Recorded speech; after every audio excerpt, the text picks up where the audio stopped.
नमो अरिहन्ताणं नमो सिद्धाणं नमो आयर्याणं नमो अजायाणं नमो लोये सवसाहूणं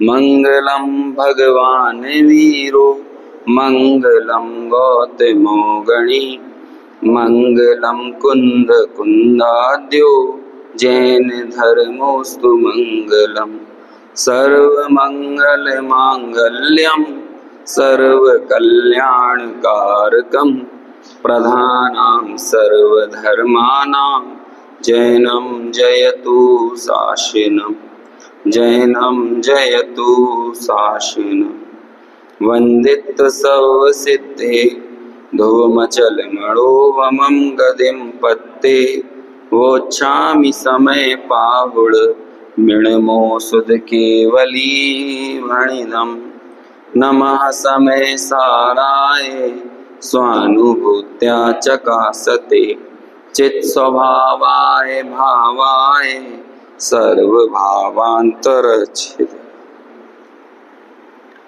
समय सार ग्रंथ की 97वें नंबर की गाथा। आत्मा को विकार का कर्ता कहा, इस पूरे प्रकरण का यहाँ पर एक तरह से समापन कर रहे हैं।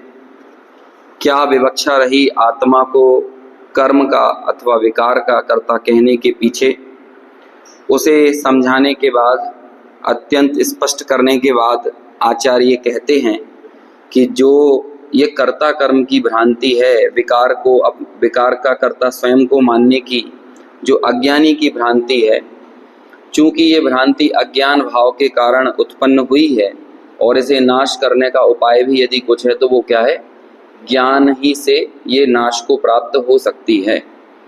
यहाँ अज्ञान जब जब कहा जा रहा है उसका मतलब समझना है मिथ्यात्व, अज्ञान और अविरति तीनों, यानी मिथ्या दर्शन, मिथ्या ज्ञान और मिथ्या चारित्र। और जब जब ज्ञान कहा जा रहा है तो उसका मतलब क्या है, सम्यक दर्शन, सम्यक ज्ञान, सम्यक चारित्र, ये तीनों ही का नाम ज्ञान भाव है। आपने छह ढाला में वो लाइन सुनी होगी, मेरे हिसाब से शायद बोधि दुर्लभ भावना की पंक्ति है 5वीं ढाल में। धन कज वो क्या है, धन ने राज सुख सब ही सुलभ कर जान, दुर्लभ है संसार में एक यथार्थ ज्ञान। अब ये एक ऐसी पंक्ति हो गई है कि इसमें ये जो ज्ञान शब्द हमने प्रयोग किया है ना, दुर्लभ है संसार में एक यथार्थ ज्ञान, तो कोई भी सामान्य ज्ञान की भी बातों की प्रेरणा देने के लिए अक्सर ये वाली पंक्तियां लोक में बहुत प्रयोग में की जाती हैं। खास तौर से यदि वो जैन हो, छह ढाला ग्रंथ को पढ़ा हुआ हो, क्योंकि बहुत प्रचलित लाइन है। लेकिन यहाँ पर ज्ञान का आशय अकेला ये सूचनात्मक ज्ञान नहीं है, बल्कि स्वसंवेदनात्मक ज्ञान है। और स्वसंवेदन जब जब हम बोलते हैं तो वहाँ पर तीनों चीजें आ जाती हैं, सम्यक दर्शन, सम्यक ज्ञान और सम्यक चारित्र। देखो, दो भावनाएं हैं, एक बोधि दुर्लभ भावना और एक है धर्म भावना। यहाँ बोधि का मतलब क्या है, एक में कह रहे हैं बोधि दुर्लभ है और दूसरे में कह रहे हैं उसी दुर्लभता की प्राप्ति को बता रहे हैं। यदि हम 11वें नंबर की भावना का नाम रख दें धर्म दुर्लभ भावना और 12वें नंबर की भावना का नाम रख दें बोधि भावना, तो कोई समस्या की बात नहीं है, क्योंकि जो बोधि है वही धर्म है और जो धर्म है वही बोधि है। बोधि का मतलब अकेला सम्यक ज्ञान नहीं होता है, बोधि का मतलब तीनों ही चीजें होती हैं, है ना। बोधि समाधि निधान, प्रथमानुयोग के लिए एक दूसरा नाम है बोधि समाधि निधान। तो यहाँ बोधि का मतलब क्या होगा, बोधि का मतलब रत्नत्रय होता है और समाधि का मतलब उस रत्नत्रय को अपने साथ लेकर अगले भाव में जाना। इस भाव में रत्नत्रय की प्राप्ति कहलाती है बोधि और इसे अगले भाव तक ले जाने की प्रक्रिया कहलाती है समाधि, है ना। तो अब अगला भाव, अगली पर्याय भी हो सकती है देव मनुष्य त्रियंच आदि, और अगली पर्याय सिद्ध पर्याय भी हो सकती है, क्योंकि सिद्ध पर्याय में भी बोधि साथ में ही जाती है। इसलिए सिद्धों का भी मरण समाधि मरण ही है, और वो सिद्धों का मरण बोल रहा हूँ, अरहंतों का जो मरण है वो भी कैसा है, पंडित पंडित मरण कहते हैं ना, अरहंतों के मरण को। तो वो रत्नत्रय उनका छूट गया या रत्नत्रय साथ में गया? साथ में ही गया। तो बोधि को अपने साथ ले जाना वो है समाधि। तो इसलिए बोधि शब्द और बोध शब्द इनमें अंतर है। जैसे कि पिछली गाथा की टीका में एक शब्द आया था, केवल बोध जो है उसको हमने छुपा दिया है, केवल बोध का तिरस्कार कर दिया है। तो वहां बोध, बोध ढका हुआ है। तो बोध मतलब वहां पर सिर्फ ज्ञान के अर्थ में है। लेकिन बोध में यदि एक ये क्या बोलते हैं, इक्त प्रत्यय ऐसा कुछ बोलते हैं ना, जिससे बोधि बन जाता है, तो फिर वहां पर बोध की संयुक्तता वो बोधि है। और बोध अकेला नहीं होता है, वो निर्णयात्मक होता है, श्रद्धात्मक होता है और मग्नता वाला होता है। तो बोधि के अंदर तीनों चीजें आ जाती हैं, सम्यक दर्शन, सम्यक ज्ञान और सम्यक चारित्र, तीनों। इसलिए जो वो लाइन है, धन कज कंचन राज सुख सभी सुलभ कर जान, दुर्लभ है संसार में एक यथार्थ ज्ञान। तो यहाँ ज्ञान का आशय तीनों ही चीजें हैं। जैसे इस पूरे प्रकरण में ज्ञानी मतलब रत्नत्रय से युक्त, और अज्ञानी या अज्ञान भाव का मतलब वो तीनों मिथ्या दर्शन, मिथ्या ज्ञान और मिथ्या चारित्र से संयुक्त। तो अज्ञानी अज्ञान भाव का करता है, यानी अज्ञानी मिथ्या दर्शन, मिथ्या ज्ञान, मिथ्या चारित्र का करता है अशुद्ध निश्चय न से, यदि हम नए उसमें ढूंढने जाएं। और जब तक वो कर्ता बनेगा तब तक उसका अज्ञान रहेगा। यदि वो प्रश्न करे कि मैं कर्ता कब तक रहूंगा, तो उत्तर आचार्य देंगे जब तक तेरा अज्ञान जिंदा रहेगा। और मेरा अज्ञान कब तक जिंदा रहेगा, कि जब तक तू पर द्रव्य का कर्ता बनेगा। अब ये दोनों ही चीजें साथ में है ना। तो कोई कहने लगे कि अब कैसे अज्ञान अवस्था में ये कर्तापने की मान्यता छूटे, कैसे छूटे? तो उसका उपाय यहाँ दूसरी लाइन में बताया है कि तू अपने अज्ञान को जान गया ना, ये ही तेरे अज्ञान के छूटने की शुरुआत है। जैसे कई बार हम लोगों को ऐसा लगे, कई लोगों को लगता है, और कई इस तरह के प्रश्न पूछते भी हैं कि हमें सम्यक दर्शन है या नहीं, थोड़ा सा इसका सर्टिफिकेट दे दो आप, है ना। तो हम उसको सम्यक दर्शन का सर्टिफिकेट कैसे दें, या कैसे उसका पैमाना आंका जाए कि वो कैसे शांत से कहीं गुपचुप तकिया लगा के बैठा हो, एकांत में, ज्यादा कोई बोलता चालता नहीं हो, तो हमें लगने लगेगा ना हाँ इनको सम्यक दर्शन होगा। तो ऐसे क्रिया से ये तय नहीं होगा। और हमें भी अपने सम्यक दर्शन को आंकने के लिए, अथवा हम मोक्ष मार्ग के पथ पे हैं या नहीं, इसे मापने के लिए दूसरों के पास जाने की जरूरत नहीं है। अपनी सगी बुद्धि से, अपने सगे हाथों से और अपनी इन आंखों से हमें खुद जिनवाणी के माध्यम से निर्णय करना चाहिए। और अभी तक के प्रकरण में इस निर्णय की समझ लो कि 3 पैमाने तो हमें दिख रहे हैं साफ साफ। पहला तो ये, हम इस बात से अपना निर्णय करें कि मेरी देह में एकत्व बुद्धि कितनी है। पूछने नहीं जाना है, खुद को ही ये चीज देखना है अपने प्रति कि मेरी देह के साथ एकत्व बुद्धि कितनी पड़ी हुई है। दूसरी चीज, मेरी विषयों में सुख बुद्धि कितनी पड़ी हुई है। और तीसरी चीज, लौकिक कार्यों में कर्ता बुद्धि कितनी पड़ी हुई है। ये 3 पैमाने तो अभी तक की चर्चा में बिल्कुल स्पष्ट हैं। अब ये कौन से पूछने जाओ कि आप हमें सम्यक दर्शन का कोई थर्मामीटर आप दूसरा व्यक्ति दे सकता है क्या, या हमारे पास खुद वो थर्मामीटर है, हम खुद देखें कि हमारी विषयों में सुख बुद्धि कितनी है, शरीर में, देह में एकत्व बुद्धि कितनी है हम, है ना। और लौकिक कार्यों में, अब लौकिक कार्यों में सब मान लो, संयोगी जितने जितने कार्य हैं, दैहिक कार्य हैं, जिम्मेदारियां हैं लौकिक, ये जो हम स्वाध्याय कर रहे हैं ना, ये भी लौकिक कार्य ही है।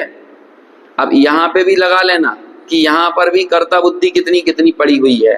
कि यदि मुझे लगता है कि मैं समझा रहा हूँ अथवा मैं परद्रव्य के कारण समझ रहा हूँ, तो ये दोनों में ही कर्ता बुद्धि है समझ में आया। और ये अपने को पर करना और पर को स्व करना, ऐसा ही विपरीत अज्ञान यहाँ पर पड़ा हुआ है। तो अभी किसी से पूछने की आवश्यकता नहीं है। इसलिए ये कर्ता कर्म का जो अज्ञान है, ये वास्तव में स्व और पर के विभाग नहीं करने के कारण होता है। राग और ज्ञान का जो मिश्रित स्वाद है, हम उस मिश्रित स्वाद को एक स्वाद मानते हैं।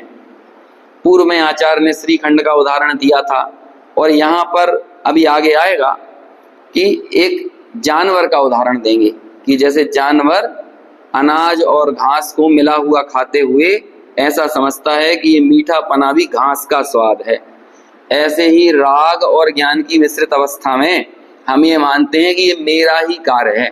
ईमानदारी से विचार करना, जैसे कि हम यहाँ पर अपने अपने घर को छोड़कर आए स्वाध्याय के लिए, और मैं मान के चलता हूँ कि 5 किलोमीटर कम से तो कोई नहीं आता है ना, इतना तो लग ही जाता होगा। तो सबको ये तो लगता ही होगा ना कि ये काम मैंने किया और ये काम मैंने अच्छा किया, इतना तो लगता ही है। अब बोलो, एक तो इतना सा सुबह से मशक्कत करके यहाँ पे पहुंचते हैं और ऊपर से आप ये कह देते हो कि इसे ये भी मत मानो कि ये मैंने किया और मैंने अच्छा किया। अब ये भी नहीं मानो, कितना चुनौती वाली बात हो गई है।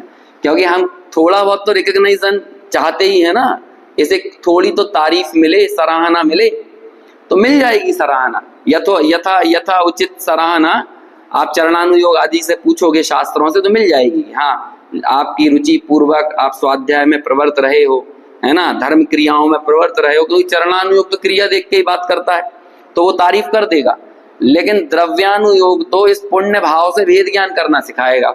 और यदि पुण्य भाव में उपादेय बुद्धि पड़ी है तो कहते हैं तुम्हें चैतन्य भाव कभी प्राप्त होने वाला नहीं है।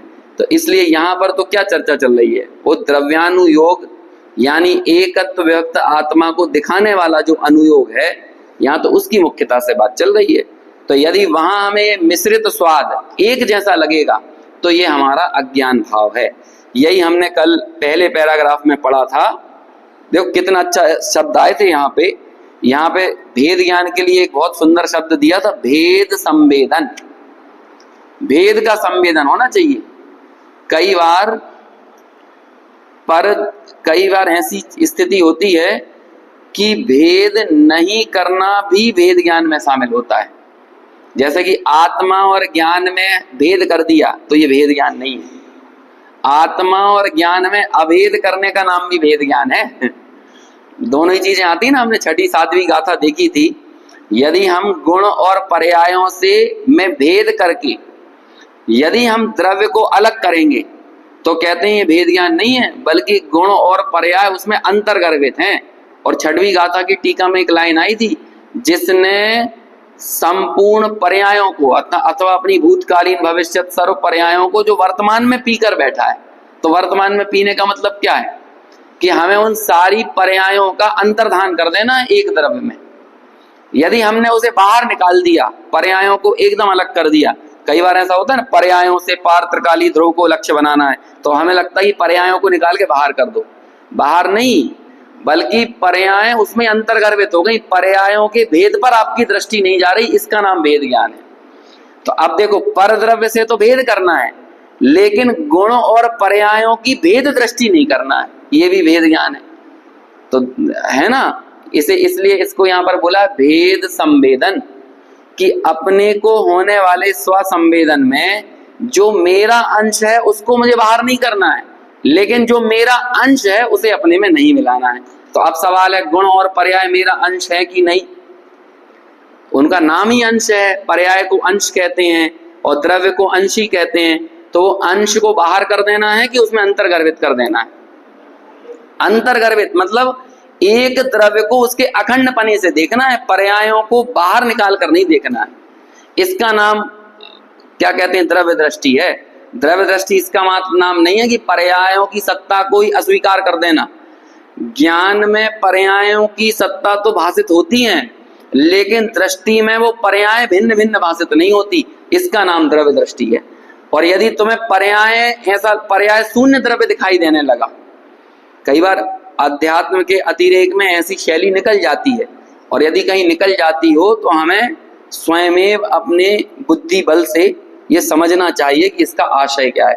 ऐसा कह देते हैं भेद है ही नहीं, पर्यायों को आग लगा के आ जाओ, पर्यायों को नदी में बहाकर आ जाओ। कोई किसी में सामर्थ्य है पर्यायों को नदी में बहाने की? क्या पर्याय परद्रव्य की तरह बाहर निकाली जा सकती हैं? पर्याय को परद्रव्य कहने का आशय बस इतना है कि जैसे द्रव्य पर दृष्टि यानी स्वापर दृष्टि के काल में परद्रव्य को नहीं देखा जाता, ऐसे स्वा को लक्ष्य में लेने के काल में पर्यायों को लक्ष्य में नहीं लिया जाता। वे ओझल हो जाती हैं, और ओझल होने का आशय इतना है कि वो द्रव्य में ही अंतर्गर्भित हो जाती है। इसे बोलते हैं भेद संवेदन, सच्चे भेद का संवेदन। मेरे अंश को मुझसे बाहर नहीं निकालना, और पर के अंश को भी, अंश कतरे को भी, पर द्रव्य को भी और परभाव को भी अपने में प्रवेश नहीं कराना। अब वो परभाव मतलब क्या? पर द्रव्य के लक्ष्य से होने वाले समस्त भाव भी क्या हैं? परभाव हैं। और जिसे ये भेद संवेदन ना हो वो कौन है? उसे यहाँ पर क्या कह रहे हैं? अज्ञानी। और जब तक ये अज्ञान है तब तक वो पर द्रव्य का कर्ता बनेगा, यानी क्रोध में हूं, मान में हूं, माया में हूं, इस तरह की उसकी भ्रांति जीवित रहेगी। अब ज्ञानी की बात करते हैं अगले पैराग्राफ में। जो गाथा थी ना, एवं खलु जो जानदि। अब देखो, जान गया वो, अपने अज्ञान को जान गया, भेद को जान गया, है ना, पर द्रव्य की सच्चाई को जान गया, और स्वाद्रव्य क्या है इसको जान गया, जान गया। अब जानने के साथ ही वैसे वैसे कर्तृत्व का अज्ञान छूटना शुरू हो जाएगा। ज्ञान मात्र से बंध का निरोध कहो, अथवा इस प्रकरण में ज्ञान मात्र से कर्तृत्व का निरोध कहो, एक ही बात है। देखिए पढ़ते हैं। और जब आत्मा ज्ञानी होता है तब ज्ञान के कारण, ज्ञान के प्रारंभ से लेकर पृथक पृथक स्वाद का स्वादन अनुभवन होने से, कहां से शुरू करी बात? ज्ञान के प्रारंभ से लेकर। अभी समझ लो, ये जो ज्ञान का प्रारंभ हो रहा है ना, मतलब अब थोड़ा जानने लगे हो, अभी थोड़ा जानने लगे हो, मतलब हम निर्णय की तरफ बढ़ना शुरू हुए हैं। अमृतचंद्राचार्य ने एक जगह इसे लिखा, जिसने प्रथम भूमिका में गमन किया है, ऐसा लिखा। अमृतचंद्र के बहुत अच्छे अच्छे प्रयोग हैं, आप प्रवचन सार आदि ग्रंथों में देखो, यहाँ पे तो हमें देखने मिल ही रहे हैं, लेकिन प्रवचन सार में भी बहुत अच्छे वहां उन्होंने प्रयोग किए। तो स्वाध्याय करना चाहिए, ये वाली जो गाथा है ना, 86वें नंबर की प्रवचन सार की गाथा, तो वहां पर ऐसा प्रश्न था कि मोह का अभाव करने के लिए क्या करें। तो अमृतचंद्राचार्य ऐसे लिखते हैं कि जिसने प्रथम भूमिका में गमन किया है उसे क्या करना चाहिए? आगम का सेवन करना चाहिए, सम्यक प्रकार से, भली प्रकार से। समधिदव्वम ऐसा शब्द है, सत्थम समधिदव्वम, शास्त्रों का सम्यक प्रकार से अध्ययन करना चाहिए।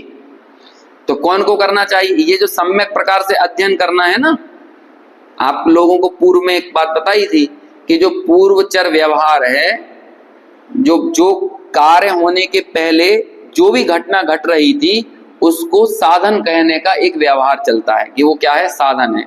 जैसे कि कल को हमें स्वसंवेदन हो जावे तो ये जो स्वाध्याय क्या कहलाएगा? ये साधन कहलाएगा। वास्तव में उस पर्याय का साधन वो पर्याय स्वयं है परमार्थ से, लेकिन पूर्वचर व्यवहार को साधन कहने की एक पद्धति परिपाटी होती है। तो इसलिए यहाँ पर ये जो लाइन आ रही है ना कि ज्ञान के प्रारंभ से लेकर, देखो अब पहली बार हमने चीजों को जानना चालू किया, और ये जानना ज्ञान अवस्था में शुरू किया कि अज्ञान अवस्था में चालू किया? अरे अभी तो अज्ञान अवस्था में जानना चालू किया ना। जैसे कि सम्यक दृष्टि होने की पहली शर्त क्या है? हाँ बिल्कुल, है ना, सम्यक दृष्टि होने की। मिथ्या दर्शन गुण स्थान की कीमत क्या है? कई बार 14 गुण स्थानों की चर्चा होती है तो हर एक गुण स्थान के महत्व की बात आती है, तो फिर उसमें एक बात आती है कि मिथ्यात्व गुण स्थान का क्या महत्व है। तो मालूम उसका उत्तर क्या है? क्योंकि मिथ्यात्व गुण स्थान वाला ही सम्यक दर्शन का पात्र होता है ना, क्योंकि यदि मिथ्या दर्शन नहीं हो तो सम्यक दर्शन कैसे हो? तो इसलिए हर एक मिथ्या दृष्टि ही सम्यक दृष्टि होगा, तो पात्रता हो गई ना मिथ्या दृष्टि होना। फिर आगे की फिर दूसरी बातें हैं कि मंद कषाय होना चाहिए, तत्व विचार होना चाहिए, लेकिन ये तत्व विचार मंद कषाय ये भी किसकी हो? मिथ्या दृष्टि की हो, तब तो वो कल को सम्यक दृष्टि होगा। तो ऐसे ही ज्ञान का प्रारंभ अज्ञान अवस्था में हो गया। जैसे आप इतने पानी में हो, दलदल में पानी में फंसे हुए हो, अब आपको निर्जल अवस्था पर या निष्पंक अवस्था तक पहुंचना है। निष्पंक समझ गए? पंख यानी कीचड़ हो गई, और निष्पंक यानी बिना कीचड़ की अवस्था तक तट पर पहुंचना है, किनारे पर। तो कैसे पहुंचोगे? कीचड़ में से होके ही अकीचड़ तक जाना पड़ेगा, जल में से होकर ही निर्जल तक जाना पड़ेगा। ऐसे ही अज्ञान अवस्था से ही ज्ञान की तरफ पलायन करना पड़ेगा। लेकिन अज्ञान में रहते हुए ही जो आपने ज्ञान की ओर पलायन किया, वास्तव में वो ज्ञानी होने का प्रारंभ हो गया है। एक बहुत अच्छा वाक्य आता है, कोसों या कईयों किलोमीटर की दूरियां भी पहले कदम से ही शुरू होती हैं। कई किलोमीटर की दूरी है, लेकिन पहला कदम तो बढ़ाना ही पड़ेगा। सही दिशा में बढ़ाया गया पहला कदम मंजिल पर पहुंचने की पुख्ता शुरुआत है, सही दिशा में। लेकिन समझ में आया? ऐसे ही रत्नत्रय की तरफ, मोक्ष मार्ग की तरफ, स्वद्रव्य की तरफ बढ़ाया गया पहला कदम। और वो पहला कदम क्या है? ये सम्यक प्रकार से शास्त्रों का अभ्यास करके उस तत्व के निर्णय की ओर बढ़ना, यह हमारा पहला कदम है। और कमाल की बात यह है कि ये सबसे मजबूत कदम है। सबसे मजबूत कदम वो पहला ही कदम है ना। एक और कहावत कही जाती है, पहला कदम सोच समझ के बढ़ाओ, क्योंकि दूसरा कदम अंधा होता है ना? आपको पहला कदम कहाँ बढ़ा? आपका पहला कदम जिस रास्ते पे बढ़ गया, दूसरा कदम तो पहले कदम को फॉलो करेगा। तो आपको सोच समझ के क्या बढ़ाना है? पहला कदम बढ़ाना है। अब वो दूसरा कदम तो बस वो आपके आगे वाला जो कदम था ना, उसको फॉलो करता हुआ आगे चल रहा है। ऐसे ही स्वसन्मुखता की तरफ बढ़ाया गया पहला कदम सम्यक प्रकार से आगम के अभ्यास के द्वारा जो हमने उसके निर्णय करने की तरफ आगे बढ़े, ये हमारा पहला कदम है। उसे यहाँ पर कह रहे हैं ज्ञान के प्रारंभ से लेकर और कब तक? पृथक पृथक स्वाद का अनुभवन होने से। अब देखो, पहला कदम बढ़ाया, जाना, निर्णय किया, समझा, और फिर उसका अनुभवन करने तक। क्या कहते हैं? पुद्गल कर्म के और अपने स्वाद का एक रूप नहीं, किंतु भिन्न भिन्न रूप अनुभवन होने से।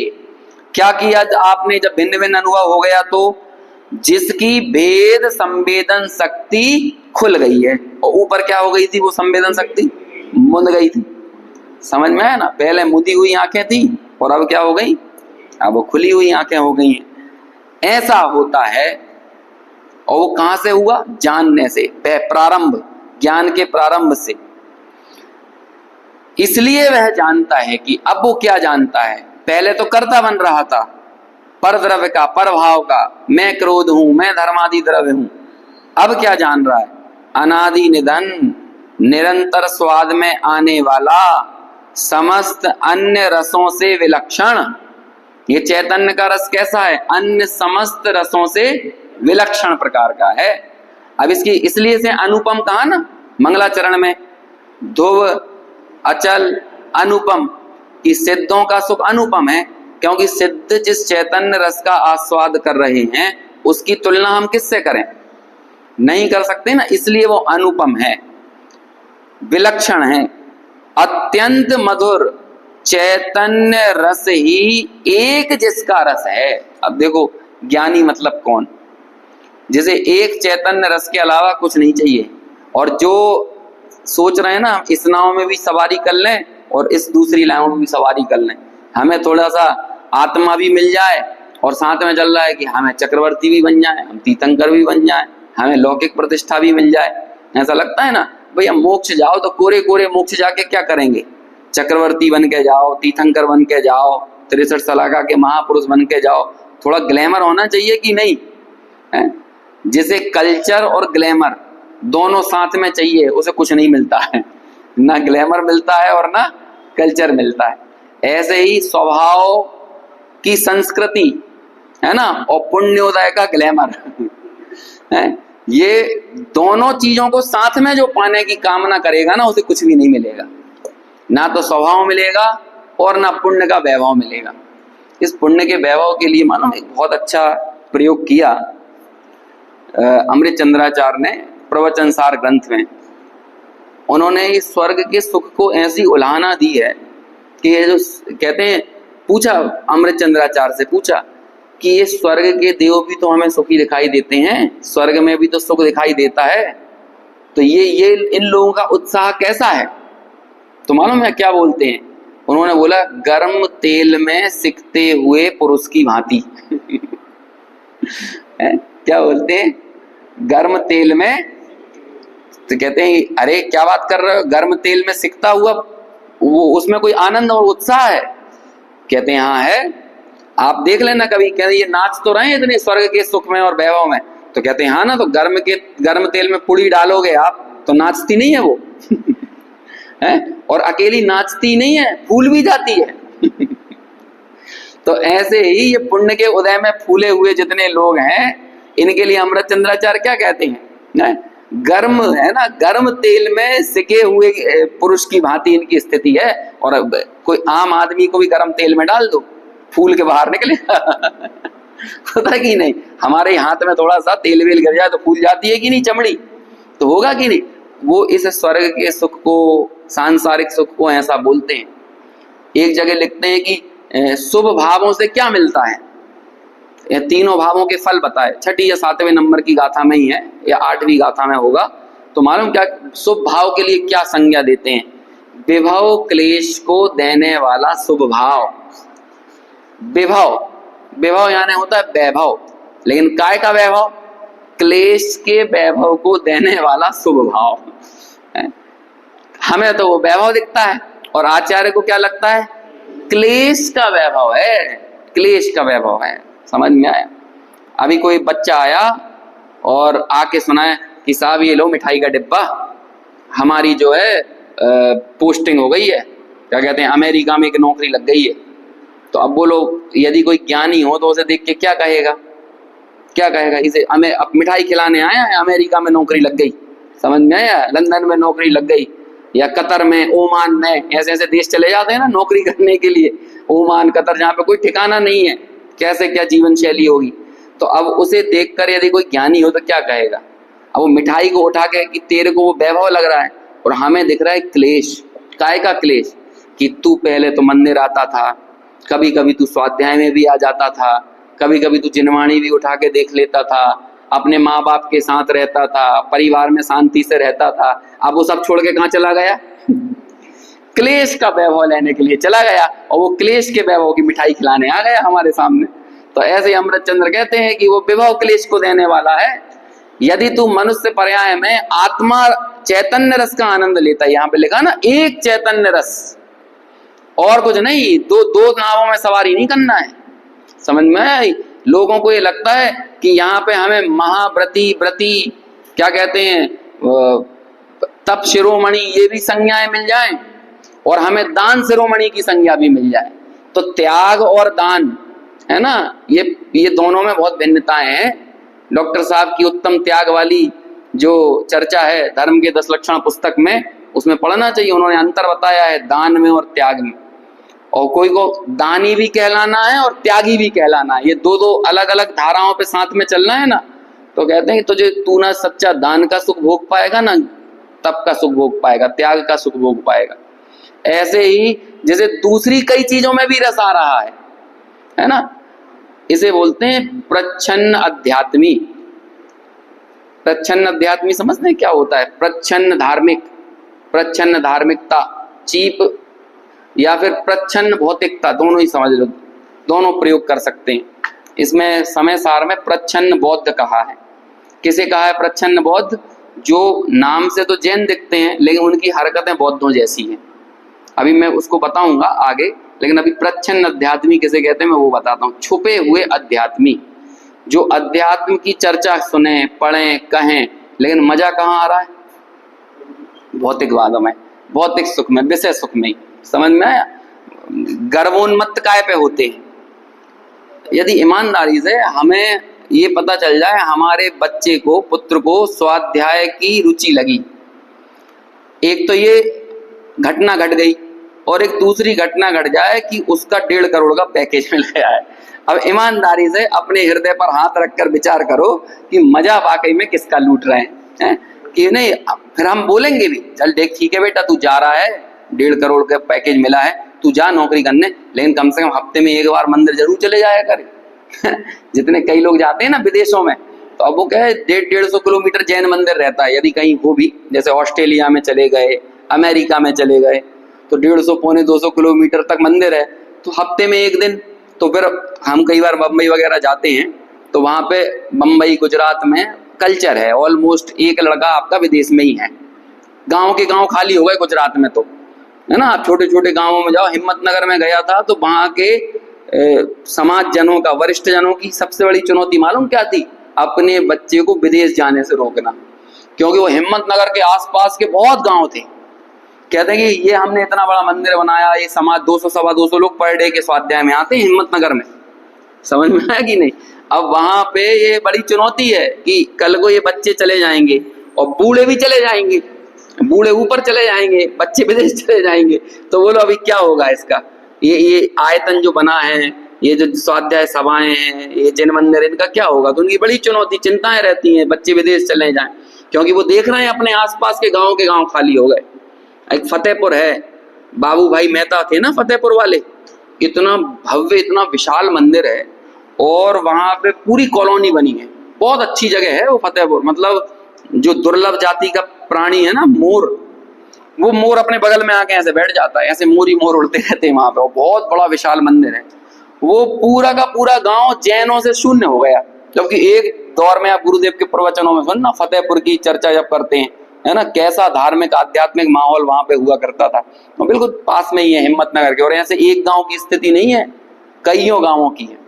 तो जब यहाँ पे जाते हैं तो बताते हैं हमारा बेटा कनाडा में है, ऑस्ट्रेलिया में है, अमेरिका में है ना, यूके में, स्कॉटलैंड में, जर्मनी में, अलग अलग जगह।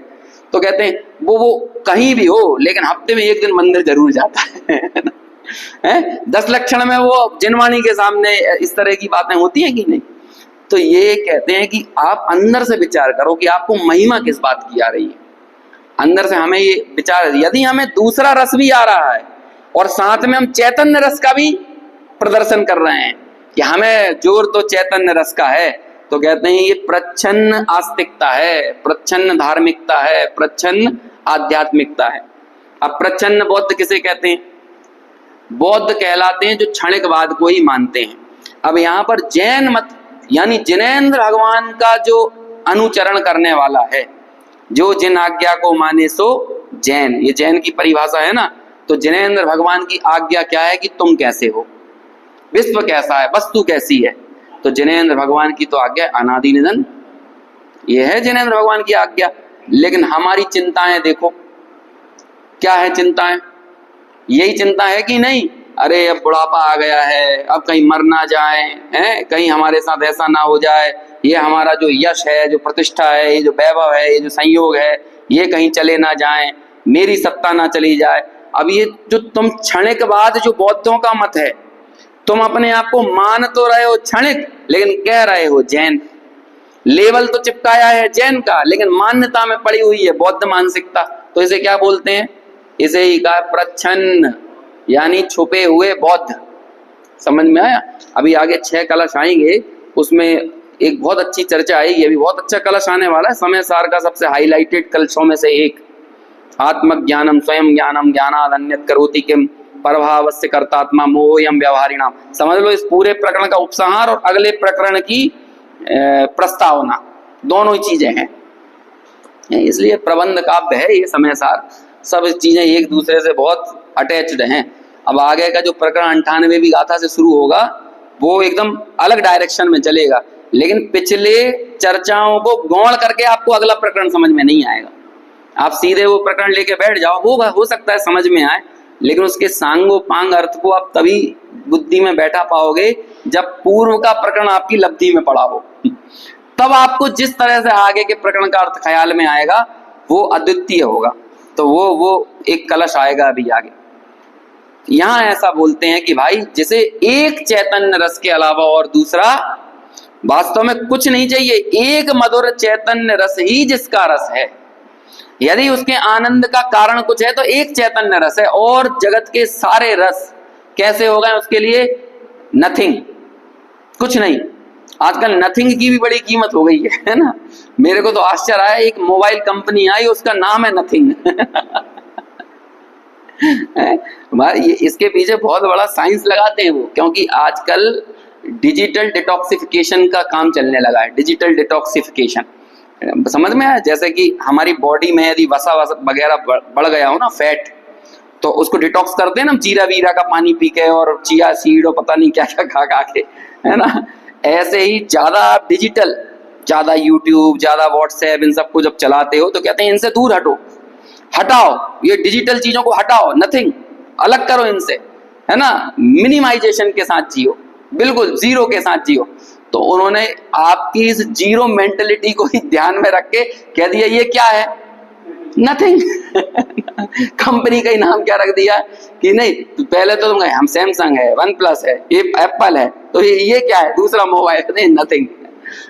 तो ये बाजार की ताकतें हर एक कल्चर को समझ लेती हैं कि ये किस तरफ किस जगह लोग भाग रहे हैं, और उसी का ही मार्केट तैयार कर देती है ना। ऐसा है जैसे कि आजकल वो होता है एक लोग आइसोलेशन में जाना चाहते हैं ना, तो आजकल रिसोर्ट में ऐसी व्यवस्थाएं होती हैं, बढ़िया बड़े बड़े पैकेज मिलते हैं कि यहाँ आइसोलेटेड है वो पूरी तरह से दुनिया से, मोबाइल नेटवर्क से, और वहां पे आदमी स्पा ले रहा है, थेरेपी करा रहा है, नेचुरोपैथी करवा रहा है, वो बड़े महंगे महंगे, उसका बहुत अच्छा नाम है कुछ, ऐसे रिसोर्ट के पैकेज लेके चले जाते हैं। अब उसे ये लगने लगता है कि मैं थोड़ा सा स्पिरिचुअल हो गया।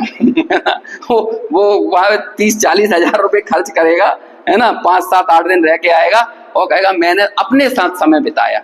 अरे तुम्हें है, हाँ वो कुछ है, हाँ वो हर जगह बने हैं। मैंने देखा है कि हमारे कुछ परिचय के लोग, स्टेटस पे सब आता रहता है ना मोबाइल पे, कई बार देख लो तो पता चल जाता है। तो वो दुबई की हौच पौच लाइफ से बाहर निकल के और फिर यहाँ पुणे के पास कहीं आ जाएंगे और फिर रिसोर्ट में लेके वो क्या करते हैं, हम स्पिरिचुअली टाइम बिता रहे हैं, आइसोलेटेड टाइम बिता रहे हैं। ये कोई आइसोलेशन नहीं है, आइसोलेशन तो युद्ध के मैदान में होता है सम्यक दृष्टि का, उसके लिए जंगल में जाने की जरूरत नहीं है। पंचम गुण स्थान वर्ती, दिन में तो लग रहा है युद्ध लड़ रहा है, शाम को सामायिक पे बैठा है, आइसोलेटेड है वो युद्ध के मैदान में, समझ में। और अधिकांश घटनाएं तो ऐसे ही समूह में घटती हैं जहां पर चरम वैराग्य का क्षण उपस्थित होता है और व्यक्ति मुनि बनने को उतारू हो जाता है। तो ऐसा कईयों लोगों के साथ होता है। लोक में एक प्रसिद्ध घटना है अशोक की। अशोक को तो कलिंग युद्ध के दौरान ही है ये एहसास हुआ ना, हालांकि वो अशोक के ऊपर एक लेवल चिपका दिया बौद्धों का, लेकिन एक वीर सागर जी की पूरी शोधात्मक पूरा एक लेख है, उनका व्याख्यान भी है। उन्होंने अनेक प्रमाणों से ये सिद्ध किया है कि अशोक भी जैन ही था। अशोक, और उन्होंने बहुत सारे प्रमाण दिए, चाहे वो अशोक चक्र का हो चाहे कई चीजों का हो, उन्होंने दिए कि भाई ये जैन ही था। उस पे पड़ा होगा, बौद्ध मत का प्रभाव पड़ा था, क्योंकि बहुत सारी घटनाएं ऐसी घटी हैं कि जैनों के हेरिटेज को बौद्धों ने अपना कर लिया है। अनेक प्रतिमाओं के साथ भी आज ये हो रहा है ना। तो भी खैर वो अलग बात है। कहने का अभिप्राय ये है कि आपकी स्पिरिचुअलिटी आपके फिजिकल एकांत को नहीं देखती है, बल्कि भीतर से वो एक चैतन्य का रस जिसको भासित हुआ। क्योंकि यदि आपको ये लगने लगेगा कि हमें किसी रिसोर्ट में जाके अध्यात्म मिलेगा, तो फिर तो नरकों में सम्यक दर्शन हो ही नहीं सकता, जबकि वहां पे तो मनुष्यों से ज्यादा सम्यक दृष्टि है। त्रियंच गति में सम्यक दर्शन नहीं हो सकता, वहां पे तो मनुष्यों से ज्यादा सम्यक दृष्टि। अब ये आइसोलेशन में है क्या, ये नारकी जी वो एक क्षण के लिए भी मार काट नहीं रोकता है, लेकिन वहां पे सम्यक दर्शन ले रहा है, तो कैसे लिया आएगा, अनुभूति हुई होगी ना नारकी को। ये सारा करणानुयोग प्रथमानुयोग हमें इतनी गवाही देता है कि हम उदय भाव को औदैहिक भावों से किसी जीव की अंतः परिणति का आकलन ना करें। यदि हमारे पास ये नहीं होता ना करणानुयोग और प्रथमानुयोग का इतना बड़ा प्रमाण, तो हम शायद ये सब बातें कहने के की सामर्थ्य नहीं रख पाते। नारकी को तो सम्यक दृष्टि कह ही नहीं पाते कभी। वो तो लिख दिया करणानुयोग के शास्त्रों में, आगम में ये सब चीजें हैं, तो हम ये कहने की सामर्थ्य रखते हैं। देखो आगे, समस्त अन्य रसों से, हाँ, अत्यंत मधुर चैतन्य रस ही एक जिसका रस है, ऐसा यह आत्मा है, और कषाय उससे भिन्न कलुषित रस वाली है। चैतन्य रस तो विलक्षण अत्यंत आनंद वाला है, और कषाय कैसी हैं, और आप देख लो, ये आपको यकीन नहीं आता है तो आप बारंबार अभ्यास करके देख लो। क्रोध के काल में क्रोध का अनुभव करो और क्रोध को बताने वाले ज्ञान का अनुभव करो, इन दोनों का भेद करके देखो। मिला हुआ जरूर है, ज्ञान में वो क्रोध झलक रहा है, इसलिए ऐसा प्रतिभास होता है कि दोनों एक ही हैं, लेकिन दोनों बिल्कुल प्रत्यक्ष भिन्न भाषित होते हैं, स्वसंवेदन प्रत्यक्ष से। इस प्रकार कहा गया, हाँ, उनके साथ जो एकत्व का विकल्प करना है वह अज्ञान से है। इस प्रकार पर को और अपने को भिन्न रूप जो जानता है, इसलिए अकृत्रिम यानी नित्य एक ज्ञान ही मैं हूं, किंतु कृत्रिम यानी अनित्य, क्योंकि ज्ञान नहीं भागेगा क्रोध के भागने के बाद, ज्ञान तो रहेगा लेकिन क्रोध चला जाएगा, तो क्रोध क्या हो गया? अनित्य। और अनित्य वो है जो कृत्रिम है, और जो अकृत्रिम है वो क्या है? नित्य है। अनित्य अनेक जो क्रोधाधिक हैं वह मैं नहीं हूं, ऐसा जानता हुआ मैं क्रोध हूं इत्यादि आत्म विकल्प किंचित मात्र भी नहीं करता। ज्ञानी किंचित मात्र भी ऐसा नहीं मानता भीतर की मान्यता में कि ये क्रोध मेरा स्वभाव है, अथवा मैं क्रोध हूं, क्रोध का करता हूं। अब चूंकि वो कर्ता नहीं बन रहा, तो ज्ञानी जो है वो अकर्ता होता है विकार का, और रागी अथवा अज्ञानी कर्ता बनता है, इसलिए वो क्या होता है? वो उसका कर्ता कहने में आता है। इसलिए समस्त कर्तृत्व को छोड़ देता है, चला गया कर्तृत्व का जाना और ज्ञातृत्व का उदय होना, और ज्ञातृत्व के उदय के साथ सुख का संचार होना, ये दोनों अविनाभावी प्रक्रियाएं हैं।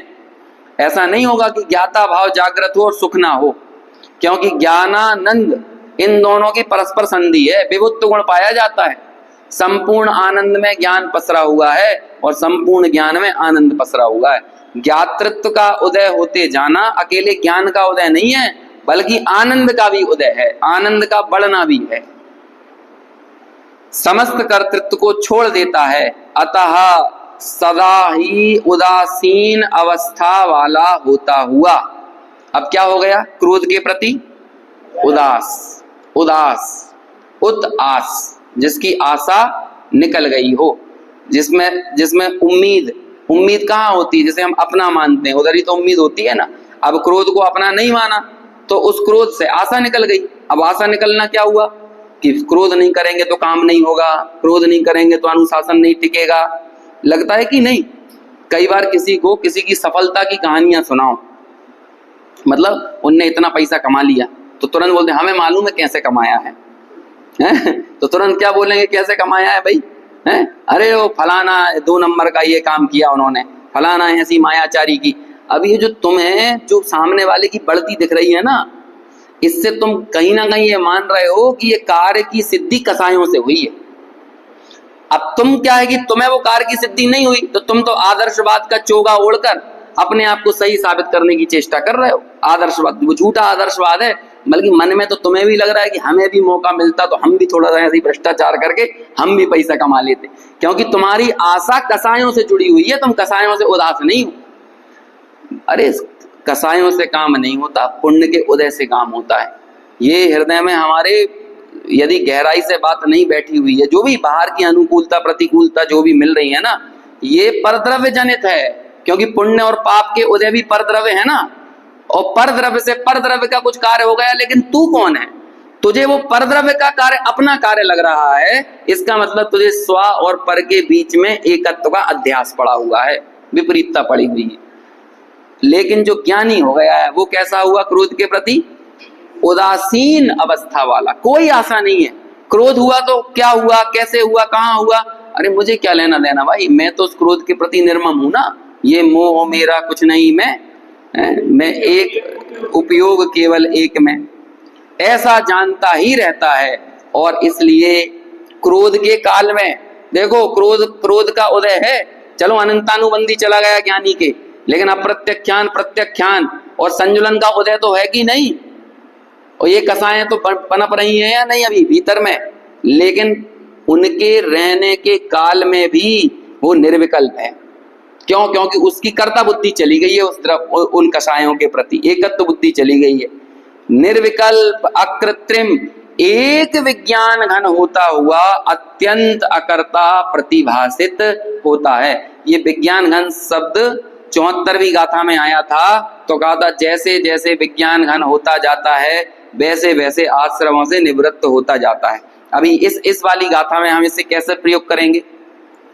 जैसे जैसे विज्ञान घन होता जाता है वैसे वैसे अकर्ता होता जाता है, और जैसे जितना जितना कर्ता होता जाता है उतना उतना विज्ञान घन स्वभाव से च्युत होता जाता है, छूटता चला जाता है। मतलब एक विज्ञान घन यानी मैं चैतन्य हूं, इस चैतन्य रस में निमग्नता ही विज्ञान घन स्वभावी होने का एकमात्र रास्ता है। भावार्थ, जो परद्रव्य के और परद्रव्य के भावों के कर्तृत्व को अज्ञान जानता है वह स्वयं कर्ता क्यों बनेगा? यानी ज्ञानी नहीं बनता कर्ता उनका। यदि अज्ञानी बना रहना हो, देखो भावार्थ में जयचंद जी छावड़ा लिखते हैं, यदि तुम्हें मजा आ रहा है अज्ञानी बने रहने में ना, तो बनो कर्ता परद्रव्य का, बनेगा फिर परद्रव्य का कर्ता। उसे अज्ञान में ही आनंद आ रहा है, खूब लूटो मजा। मैंने मकान, घर, दुकान, परिवार, रिश्ते नाते, पुत्र पुत्री सब मैंने ही चलाए हैं। वो बहुत अच्छी श्लोक था समाधि तंत्र का, 26 नंबर का था ना शायद, या 27 नंबर का।